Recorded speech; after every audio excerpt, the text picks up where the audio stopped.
The most important meal of the day, second breakfast. Hi, everybody. Welcome back to another Second Breakfast podcast. I'm Andy Roth alongside Phil Duvall. Say hi, Phil. Oh, Andy. How's it going? It's good. It's good. And I'm glad to be talking to you. And hello, Second Breakfast Nation. Yes, hello, Secbreakers. We greet them and we greet each other on the eve. It's not really the eve, in the aftermath of the Age of Ultron. It's true. Let's be honest. It's true. We're It's in one of those the things Age that of Ultron right now. Yeah, no, we are. And if we didn't talk about it, it would be strange. Andy, everything that's happening in Yes. terms of the world, the world response to Age of Ultron is it couldn't be scripted better. And what I mean by that is it is making buku bucks. It's making That's true. so much of the money. Almost all of it. But just enough less than the original one that people are caught acting like it's somehow not Right. a ridiculous success. Right. Yes. It's going Financially, to yeah. Worldwide, it's going to break $1 billion in the box office this week. That's the thing that's going to happen. $1 billion. Yeah. Not the first movie to do it this year, BT dubs. Sure. So, but it's doing phenomenally well. Secondly, Furious 7, for those who didn't know that. well, Furious my 7. God, that movie has just been.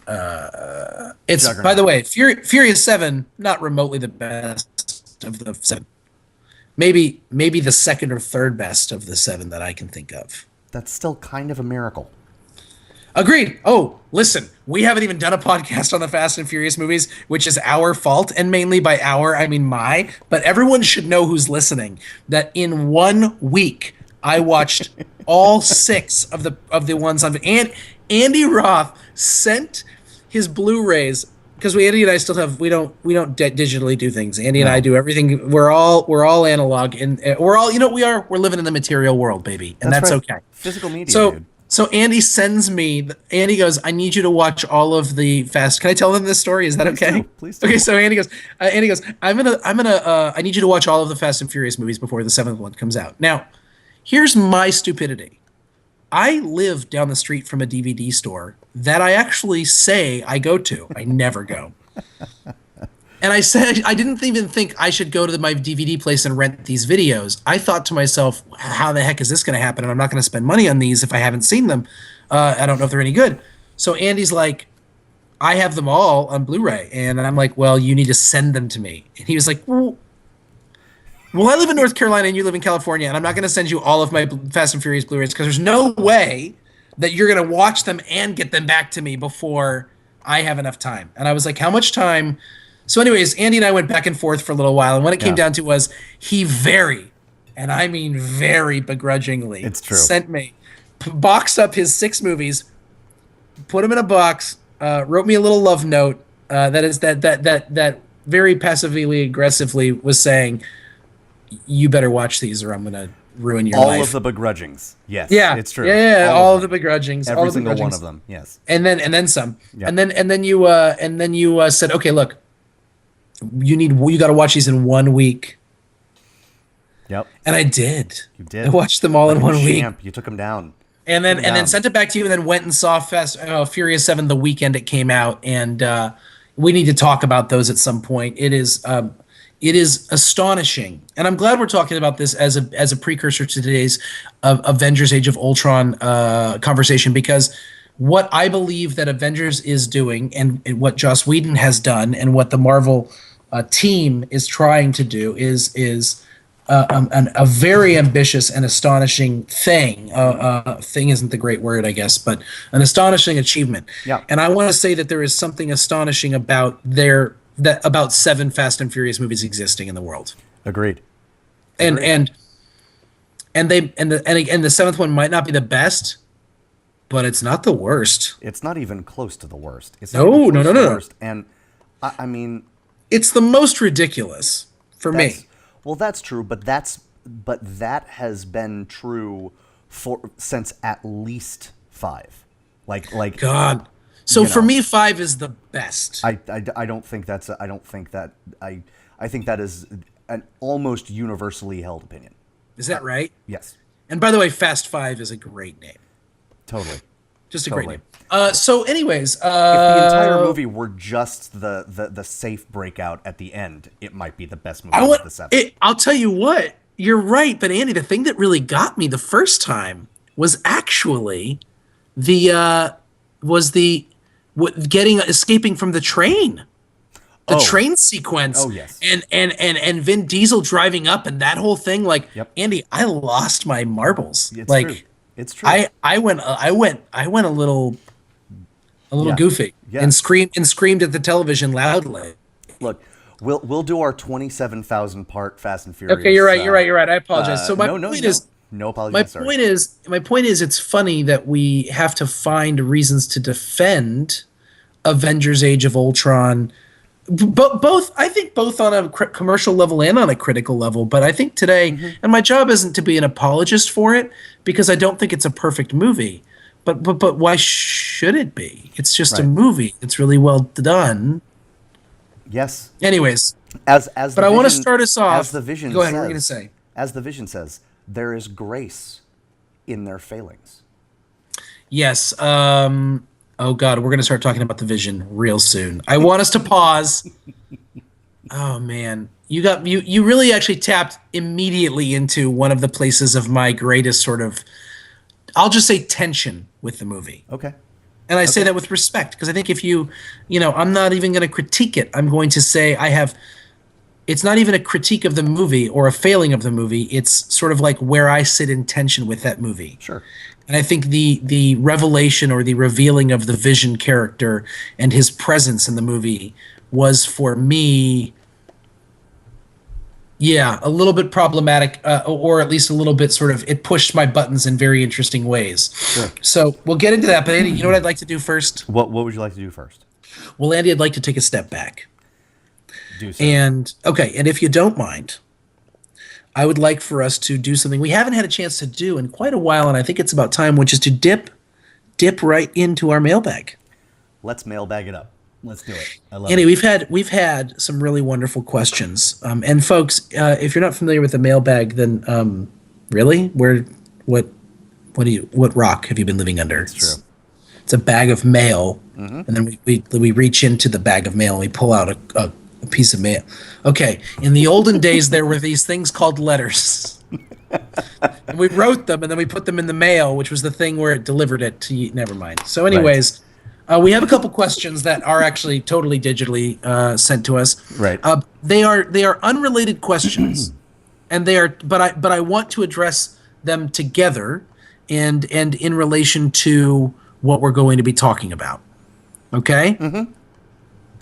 Question number the first is from our friend Mike Robb, and Mike asks, well, he starts by telling us a little bit about himself, and I'm not sure anybody's interested, but he says, I feel like I'm getting old.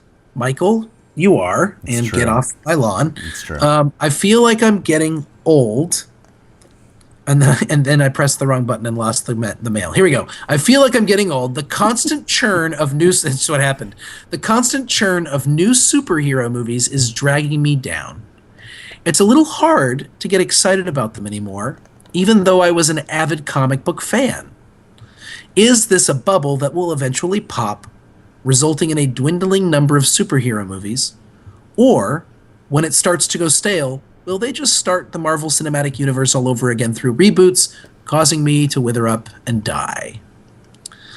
We can come back to that in a second. I'm just gonna read the second question right away. From our friend Anthony. Hey guys, with Avengers 2, see, it's another Avengers, you can see where I'm going with this, it's another Marvel question. With Avengers 2, there will be crossover episodes with the Agents of S.H.I.E.L.D. TV show, and I'm hopeful that it will be as awesome as the Cap 2 Agents of S.H.I.E.L.D. crossover. I'm not sure whether either of you is familiar with the crossover, but if not, just trust me that it was awesome. I'm going to take your word for it, Anthony. I haven't watched Agents of S.H.I.E.L.D. I taped all of them and then deleted them after deciding I wasn't going to watch it. In my admittedly limited film knowledge, I can't think of any other examples of a film directly impacting another ongoing fictional story. I think he's referring specifically to another medium, perhaps. Are there any other examples you guys can think of, or is this actually innovative? I love that. By the way, the the burden of proof is on something being innovative in this world. Did you notice that? Yes. Is this been done before, or is this actually innovative? Right. Totally. So those are our two questions. They're about the Marvel Cinematic Universe as a whole. Mike's question being about fatigue, of course, superhero fatigue. We've talked a lot about that in the past. If you'll go back to our Thor 2 podcast, folks, you'll hear me aching and moaning like an old man with some sort of Marvel arthritis. Yes. And then Anthony's question gets to the idea of these things crossing brands and going over, or at least crossing the media, and so a TV show impacting a movie and vice versa. Marvritis. Marvelitis. Hey, let me ask you a question. Yeah. Sidebar. Does the fact that my screen froze, is it affecting us talking? Do you want to reboot and try again, or are we good just talking like this? I'm good. Okay. good. I mean, I want you to know that it froze on my end, and you look lovely in the way that it froze. Nice. You're smiling, and it makes me feel like everything I'm saying is good. Everything you're saying is good, Phil. Oh, but even if I'm not, it makes me feel that way. Nice. Okay. I want you to know I'm still staring at the camera and waving my hands around as if it matters. Great. Okay. How would you like to start on this, Andy? I'd like to. So I'm gonna hit you again for those with extraordinarily short attention spans. I'm gonna give you Michael Robb's question again, and I'm going to give you my answer. Is this superhero movies, the constant churn? Is this a bubble that will eventually pop, resulting in a dwindling number of superhero movies, or when it starts to go stale, will they just start the Marvel Cinematic Universe all over again through reboots, causing me to wither up and die? The answer is, and I don't mean to lawyer you, like, it depends on what you mean by pop. Because of course, everything is cyclical. You look at the state of the industry, and these things just print money. Like, even the failures make hundreds and hundreds. Green Lantern had to have made over $100 million. It had to have, so you think, like, what will slow down the train? And then you know what? As pervasive as comic book movies are now, it is nothing on how pervasive Westerns were a few decades ago. Oh man, which makes me think I wish I was born in those times. Sure, by the by. I'm not a late comer to the Western genre, but I'm a late comer to loving the Western genre. It's not without its flaws, but it's sort of just like guns and horses and freedom. Like it's like what I grew up thinking was important. Regardless. While I lived in suburban California, indeed, showering twice a day. You're right. Indeed. So I mean, these things are cyclical, and while you might the cycle might be on the geologic timescale rather than something more swift and to your liking, this will not be the order of the day forever. I do think something that is shifting is the desire to make everything a franchise, is the desire to make everything a universe. So I think you've got I like the Fast and the Furious series. Like Transformers is now Teenage Mutant Ninja Turtles now. These. I just don't think we should be surprised about this, though. I mean, look, first of all, they're always trying to make a buck. That's their deal. Yep, that's right. But the other thing is, look, they're tapping into a reality that maybe we don't want to acknowledge, or maybe film people find abhorrent, but we appreciate familiarity. Yeah. And if it could be handled appropriately, there's something about, look, the Harry Potter movies. Now, people didn't think of them as sequels because the books were being written, and it almost became this companion piece. And that's fine. What's really interesting is I find the movies are fun to watch. They are, all of them, and I mean, this is so typical of someone who's read the books to say, but like, all of them fall short of the glory of the books. Every single one of them. Every single one of them. Yes. And yet, it's difficult to complain because they were well done. But also the casting was so beautifully done and the mood was so well accomplished that there was something to love about it. Yeah. I don't know how else to describe it. And so just to treat it as a separate movie, sort of, you're holding those movies to a standard that they're not necessarily asking to be held to which they're not asking to be held. Does that? And likewise, this whole Marvel Cinematic Universe thing, and this is where I would jump in here is say, Mike, I both sympathize with you, and want to push back against what you've said. Does that make sense, Andy? That on one hand I sympathize with him, and on another hand I feel like there's a cynicism to his question that bothers me. That's fair. I think I need to say this though. Okay, go ahead. Sorry, I did interrupt. No, not at all. Go ahead. There's a response to you, and that is I'm troubled by the implication, and maybe you don't mean it this way, because you can't. I don't want to get all fanboy and say, oh, if it's not completely faithful to the source material, then it's in some sense lacking, or it's in some sense unworthy, or in some sense not as good as it could be. Sure. I don't think that. Yes, I do know that. But there is, there is something artistically, and it's not just like, well, what, like if you're going to change, if Johnny Storm's going to be black, why call it the Fantastic Four? Which right. But there is a level. There is a level at which, like even artistically, it that bothers me. And so you've got to. There has to be room for someone who loved the original medium, the loved the story in the original medium, to complain. And, oh, sure. And I think the best example of that, the Hobbit movies. My gosh. I mean, I love the Lord of the Rings books. Oh, and yeah. What is our podcast called? We love Second Breakfast. We love the movies. Man, we don't get a cease and desist order now that you've said that. I like the heck out of the Hobbit book. And in the final analysis, the Hobbit movies are not terrible. But when it is in the running, but when the first trilogy is in the running for the best movie series of all time, and it is, then not terrible seems like an awful large come down. And so this doesn't work with Star Wars because Star Wars was not an adaptation. Right. But Lord of the Rings, I will not financially, but I will venture to say that artistically, Lord of the Rings might be the best adapted series of all time. Oh, yes. I mean, the only thing that I could... Fair assessment? The only thing that I would say would be in the conversation, since you said series, would be Godfather, because Godfather 1 and 2 were both based on the first book, and I don't know if Godfather 3 is based on any of the book stuff, and Godfather 3 is a mediocre film. But the first... But other than that, no. I mean, other than that, especially when you say series, no, it's the best. It's the best. So the best. So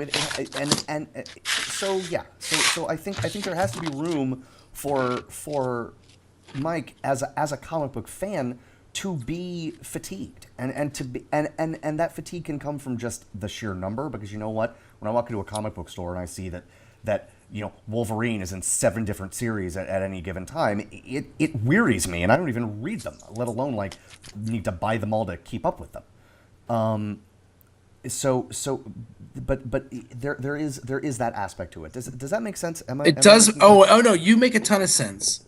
To the degree that I'm not that I think that I must have misrepresented myself, because I would not disagree with anything you just said. Okay. And I do feel a little bit of superhero fatigue when he says, when it starts to go stale, will they just start the Marvel Cinematic Universe all over again through reboots, causing me to wither up and die? I think the thing, one, I don't mean to get all pastory on you, but that's a little codependent of you. Don't die just because they are doing terrible. I had a friend back in the day who was a Sox fan who was like, if Pedro signs for another team, I'm not gonna like baseball anymore. And I was like, well, brother, get ready to not like baseball anymore. Right. And right. not Really, you're gonna place all of your love and like your heart and soul in the the whims of Pedro Martinez? It's Right. gonna be troubling. Um, so chill out, Mike. But I think I want to say this. Yeah, my answer to your The actual question is implication. I hope not. I think the I hope you won't wither and die. Go ahead. I think you're right. The implication is that it's all about the money. And this is one of my problems with the sort of the way people talk about these movies in general is there's this sort of just given, well, it's all just about the money.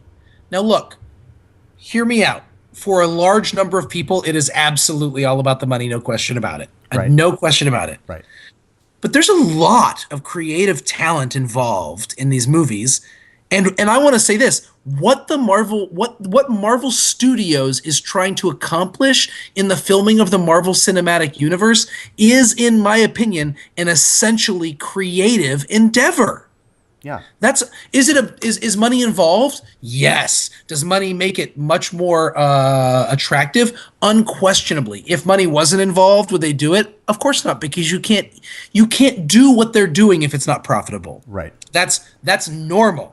But what I want to say is, fundamentally, you have creative minds. You have Jon Favreau. You have Joss Whedon. You have Joe Johnston. You have Mark Ruffalo. You have Robert Downey Jr. You have Benicio del Toro. I'm just naming. I'm just naming. I mean, just like, and there's so many more. Scarlett Johansson. The people Elizabeth who are Olsen. picking up the people who are picking up the mantle, like the they are carrying forward the flag from Joss Whedon, are the Russo brothers, who got their start in television sitcoms. So so there is not only talent, which I could not agree with you more. It is thinking outside the box. It is deeply versatile. Yes. Which goes to Anthony Del Rio's. I mean, on one hand, it's very simple to go, oh wow, look how they marketed.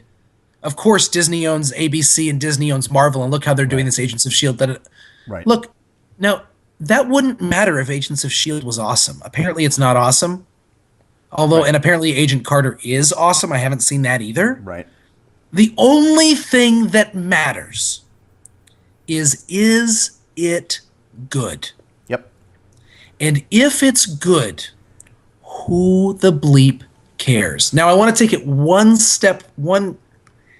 Here's the thing. I am still someone who has complained about superhero fatigue. Right. And there is something about going to the movies and seeing previews and just going, oh my God, come up with something else. Here's the deal. They're not going to, as long as they make money. But I acknowledge that. And what I want to say is, it's not a fight of saying it's creative. No, it's commercial. It's creative. No, it's commercial. Since the dawn of time, since the beginning of the talking picture, since that day, movies have signaled an interplay, an exchange, a conversation, a tension, a back and forth, a weird, strange relationship between commercial and creative. That and anything that any popular art, that has been the case. That has been the case. It's been the case with music. It's been the case with theater. Shakespeare was pop. That's the deal. Yeah, I agree. I agree completely, and I think there's even more to it. Like, not only has there been a constant struggle between creative and commercial, but also comic books have been around a while, and filmed entertainment, certainly, if you include television, but even Hollywood they have been making comic book movies for much longer than you're thinking, right? I don't want to put words in your mouth or ideas in your head, but if you're sitting out there and you're listening to us or watching us and you're thinking like, man, the Marvel Cinematic Universe has really turned this thing into a juggernaut, because then DC and it's like mutually assured destruction. It's like the Cold War of superhero movies. You know what? Superman the movie, 1978.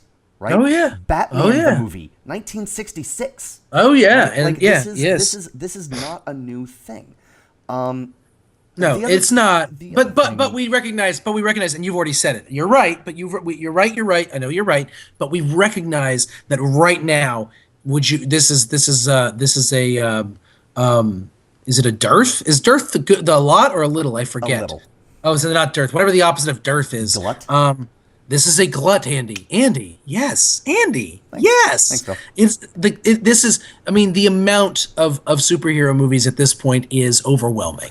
It I don't really think, is. but I don't think that's a shift in.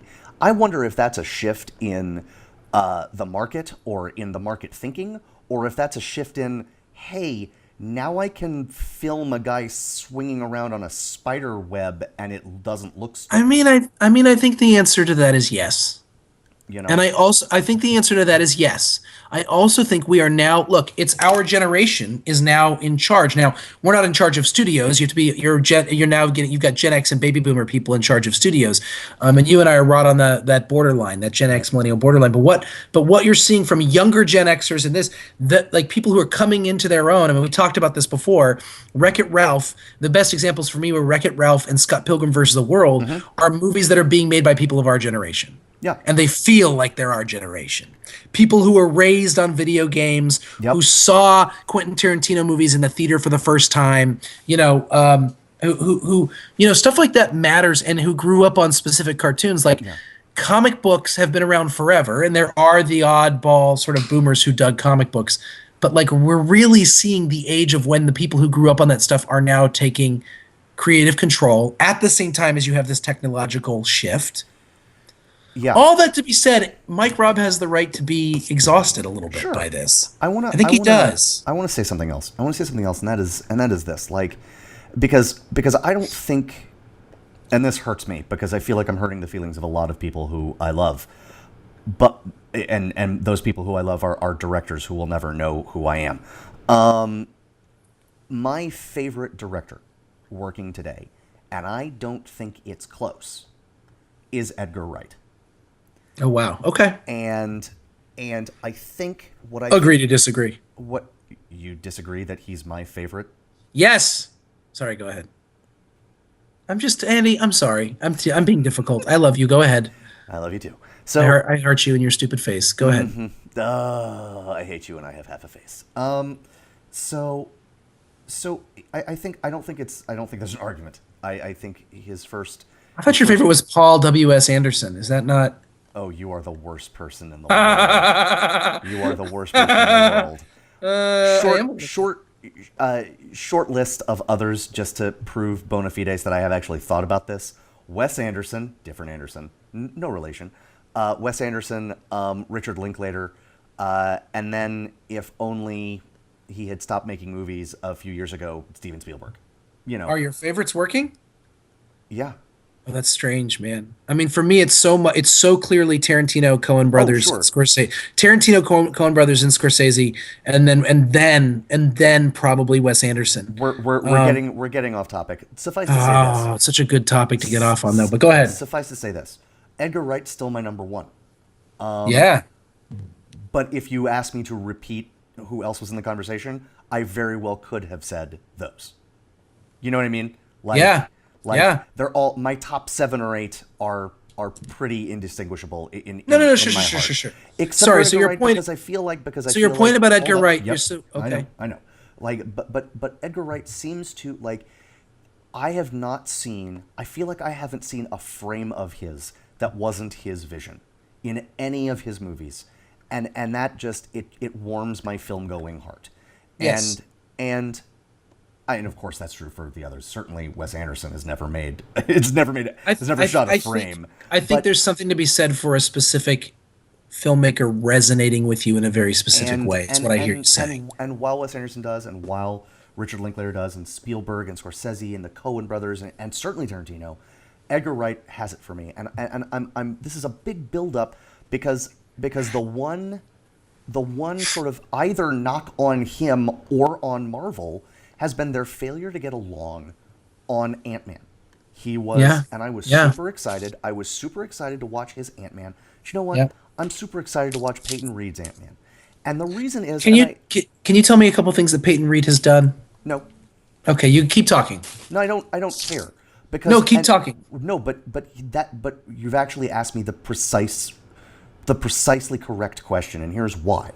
Oh, I love we are programmed, and I'm not even going to say that this is wrong. We're programmed to see the director as the driving creative force behind a movie. I love where you're going with this. Keep talking.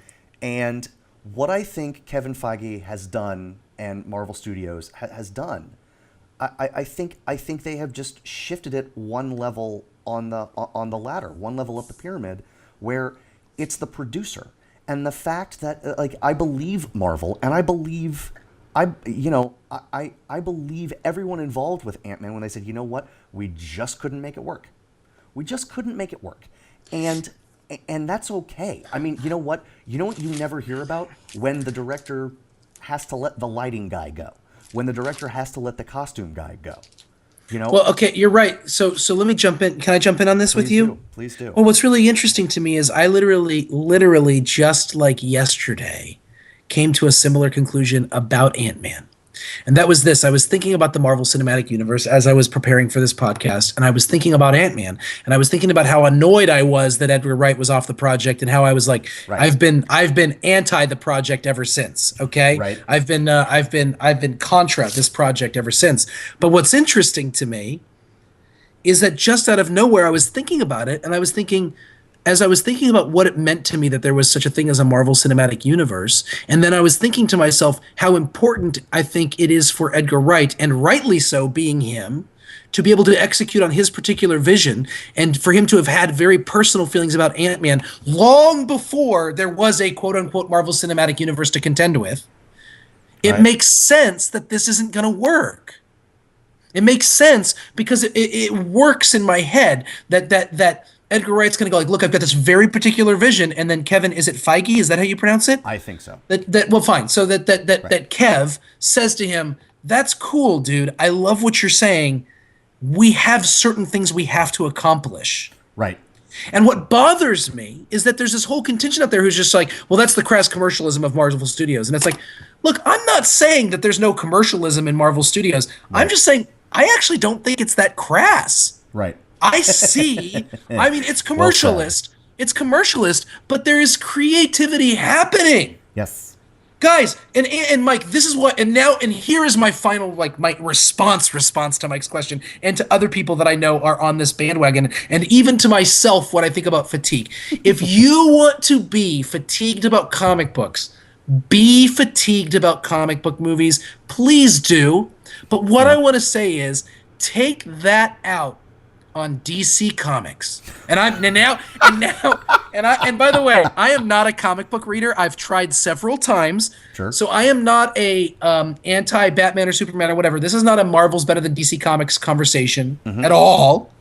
And take this out on, and if you want to be fatigued, take it out on 20th Century Fox, even though they're making their X-Men product is quite good, and their next Fantastic Four I'll just say it has potential. Agreed. It looks like it has potential. Don't take your fatigue out on the Marvel Cinematic Universe. Pretend we live in a world where the only people making comic book movies right now are the Marvel people in the work of the Marvel Cinematic Universe. Put the Spider-Man stuff aside for a second. Put the Fantastic Four, X-Men stuff aside for a second. Put the Batman, Man of Steel, blah, blah, blah aside for a second. And I know that's not fair to say because we are looking at how the culture of Hollywood is just feeding off of this thing. Right.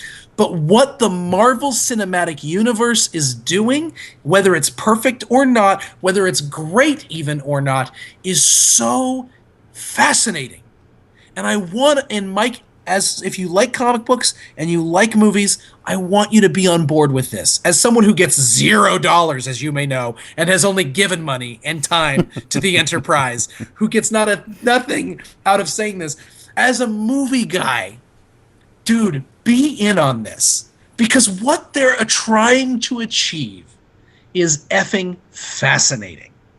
I mean, I can't think of another. It's not sequels. It's something else. Yeah. It's they are making the movie version of comic books. It's true. Like, I'm going to tell the story of Thor, and it's his story. And I didn't even like Thor 2. Electric Boogaloo. But I love what they were trying to do. I also think, they have already introduced two characters who could become Captain America if, God forbid, something happens to Steve Rogers, to Chris Evans.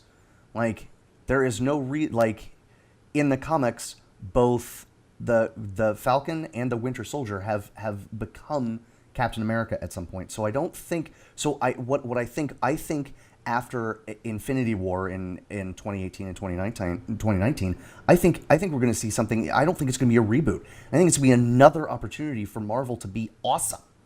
Yeah, you're right. Or at the very least innovative, because creatively so, or commercially so, if you prefer to think of it that way. Because yes. There are a host of ways they could go even before they get to a classic reboot. Yes, 1,000 times left, and let me say one other thing before we move on, right? Which is that it's, look, it's gonna fall apart at some point. Yep. It's going to fall apart. Yep. But it hasn't fallen apart yet. Nope. And there's a lot of potential for it to go a lot of different directions. But it hasn't fallen apart yet. What they're trying to achieve is really cool. Can we recognize that? And by the way, the whole thing, again, I'm not even getting into Warner Brothers and DC and all that. The whole there's not even scripts written. There's just dates on a page. Yeah, that's how you plan things. And the idea that there's not even a script for that. No, there isn't. But guess what? They are basing it on previous material. So it's not that hard to say, okay, the next thing we're going to focus on is a character that's already been developed over many, many years in a comic book. And we're going to figure out how best to adapt that character to screen and fit them into a larger plot line. That's not crazy. Right. That's true. That actually makes perfect sense. Well, it's not creative. Well, you know what? It is creative, because here's why I think so. Because they're pulling creative people into the conversation. Yeah. Yeah. They're pulling creative people into the conversation. Peyton Reed made Bring It On, so he can do whatever he wants, if you ask me. Amen. So I think that's not going to be my final note, for Lord's sake, but you get what I'm saying, I think. I do. And that goes, I think, finally, Anthony's question, has anyone ever done this before? Anthony, no. No. Mm-mm. No one has done this before. No. It's totally balls. I am worried, because the actual first thing that I heard of where they were trying this, it keeps dying and then getting reborn, and it just sounds like a terrible idea to me, is the Dark Tower series. Where it has actually been envisioned as book 1 will be a movie, book 2 will be a season of a TV show, book 3 will be a movie, book 4 will be a couple seasons of a TV show, and that is just, in a very real way, that is exhausting to me. There is something exhausting about it, as innovative as I recognize that would be. There is something exhausting about adapting it across media and just it just that exhausts me. Well, and I think the way that the movies handle it, at least in the Marvel Cinematic Universe, is that they don't. I mean, the movies may be affected by the TV, but I never watched any of the TV shows, and I was fine with the movies. Yeah. Agreed. So. Right. Okay. Here's the thing. I have a very serious question to ask you. Tell me. Do we need to stop here and let this be the podcast? And let people have this and know that we're about to record an Ultron conversation that's going to be bigger? Or are we going to spend 20 minutes on Ultron and move on? I feel like we're going to need more than 20 minutes for Ultron. That's my concern. I feel like that's probably true. Can we do, what we could do? We could do a very surface level sort of check-in about Ultron, because you and I haven't even talked about it. Just a very surface level one. And then the next episode could be the spoiler, look, don't bother with this episode until you've watched this movie. Yeah, but everyone on the planet has seen it, so I don't think we need to say that, but sure, yeah. I mean, okay, so did you like it? I loved it. Okay. I loved it. Okay. And I feel like I feel like the conversation is that I have to apologize for that, and What is the deal with that? and it drives me crazy. That drives me crazy because you know what? Like, it is crazy that it is being seen as a commercial failure, and it is crazy that it is being seen as a creative failure. That doesn't mean I think it's perfect. But I have so many things to say about it, and almost none of which have anything. I mean, Joss Whedon's feminism, his everything he does is so like this is a far more, and is clearly and obviously a far more personal movie for him. I remember him saying right after Avengers, when he was like, yeah, I'll come back and I'll do the second one, and they're like, is it going to be bigger? And he was like, I want it to be meaner. I want to be meaner to the characters, and I think he accomplished that. And yeah, it was bigger, but it was also smaller. I'll tell you, I found yeah, it was, and I'll tell you what I found fascinating was, you're a Joss Whedon fan. Yes. I don't have the depth of knowledge of Joss Whedon as someone who has never watched Buffy or Angel. Okay, so for me it's I saw the Serenity movie, which I think was it called Serenity, or is that something else? And then I saw Cabin in the Woods, which I adored as much as you can adore something that awful and terrible and evil. And I saw, and I love, and I think Avengers was one of the greatest. I mean, yeah, it was in my top 10 that year, and it's really I think a towering achievement for action movies and for the genre, the comic book genre, which is a genre now. Mm-hmm. I want to say I read something where he talked about how he felt that this movie was intensely personal. Yeah. And what I find interesting is that it's easy because it's a tentpole of a franchise and a staple, $1 billion movie, and then it's going to be all that stuff, that anyone could pretend that something like that was going to be personal, except this movie feels very personal. Yeah. And what I want to say is I'm very impressed that this man has made a movie that is unquestionably a popcorn flick. That and a superhero flick and all that stuff that is intensely personal. Yeah. And if you don't think that he's serious and you don't think it's a personal movie, then you're calling him a liar. And I think he's honest. I mean, I just think he's honest. I think this is a personal movie. Yeah.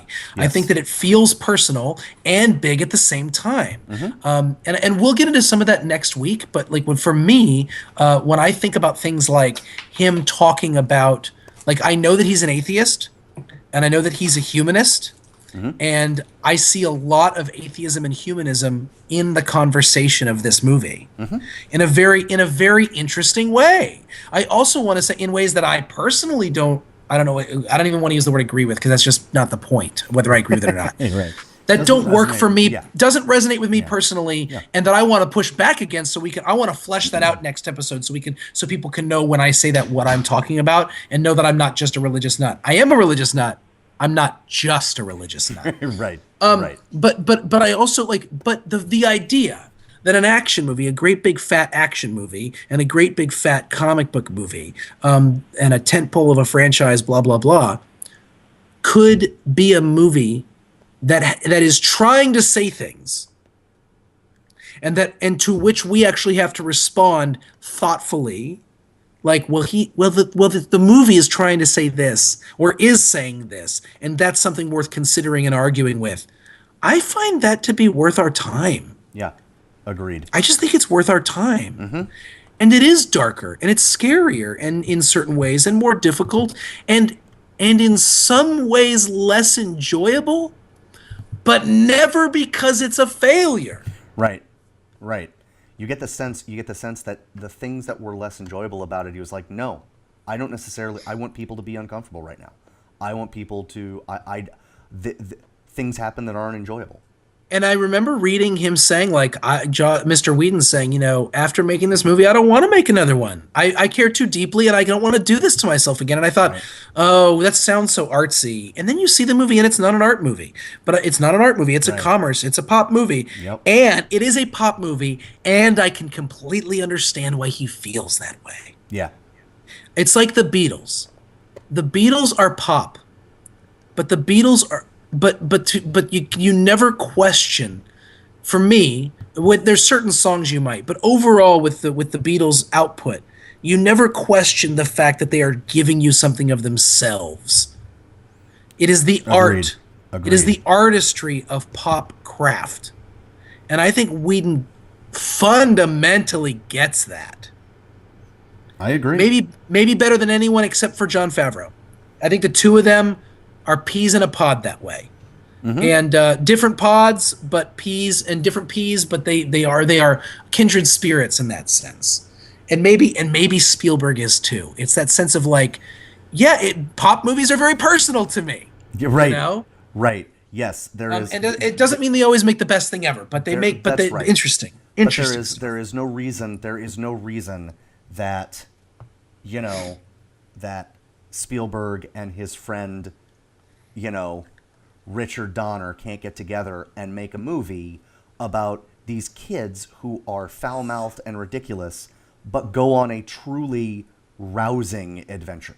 There is no reason that they can't that he can't make a movie about a puppet alien that loves Reese's Pieces, that will enchant people for as long as there are people with eyeballs. And I love that you said that, because I don't know if you recall, but I literally about 3 weeks ago just watched that for the first time in 5 years, and before that I hadn't seen it the first time in 8 years, and before that I hadn't seen it in like probably 10. I always said Jaws was Spielberg's best movie. Like E.T. might be his best movie. E.T. is a perfect film. Sure. Okay, so anyways, yes to all of this. I want to see Age of Ultron again. Mm-hmm. It rubbed me the wrong way in certain ways. Mm-hmm. But again, I don't think it's not the movie's fault. I don't know. Right. I don't know. We will both have seen it. We will both have seen it multiple times by the time we talk about it in earnest. So let's do that. I need to see it again. I want to see it again this week, and then you and I can jump in. So this is just a mailbag, a great mailbag, a great start to the conversation about the Avengers. I think that it deserves it. And Andy, I think we need to say, I think we're good. We're good, folks. This has been another Second Breakfast podcast for Phil Duvall. And it's been a pleasure for both of us. An absolute pleasure. For Phil Duvall, I am Andy Roth. We are Second Breakfast. We'll see you again real soon. Bye-bye. The most important meal of the day, second